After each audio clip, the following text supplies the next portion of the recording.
Абайдың қара сөздері 8-ші сөзі.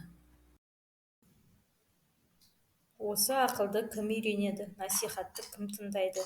Біреу болыс, біреу би, олардың ақыл үйренейін, насихат тыңдайын деген ойы болса, ол орынға сайланып та жүрмес еді.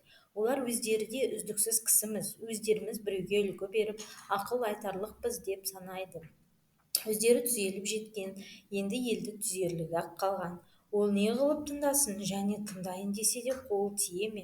Басында өзіндік жұмысы бар, ұлығымызға жазалы болып қаламыз ба?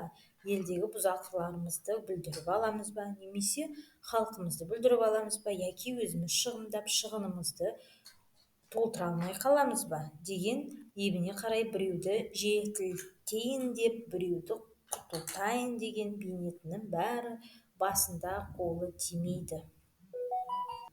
Байлар, олар өздері де бір күн болса да дәулет қонып, дүниенің жарымы басында тұр. Өзінде жоқты малыменен сатып алады. Көңілдері көкте, көздері аспанда, адалдық, адамдық, ақыл, ғылым, білім, еш нәрсе малдан қымбат демейді. Мал болса, Құдай тағаланы да паралап алса болады дейді. Оның діні, құдайы, халқы, жұрты, білімі, ұяты, ары, жақыны бәрі мал. Сөзді қайтып ұқсын, ұғайын десе де қол тие ме? Ол малды суармақ, тойғызбақ, саудасын жиғызбақ, күзеттірмек, бақтырмақ, ұры, бөрі, қыз, суық, сығанақ солардан сақтанбақ, солардан сақтарлық кісі таппақ. Оның бәрін жайғастырып, аяғын алып келіп мақтанға орналастырғанша қашан қол тимеді?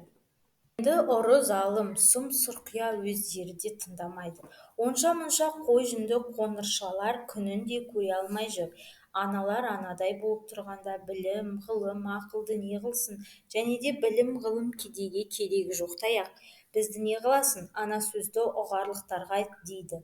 Оның өзгеменен ісі жоқ. Ана алдындағы үшеуіндей болған жанның ойында ешбір қайғысы, мұңы болмаса керек.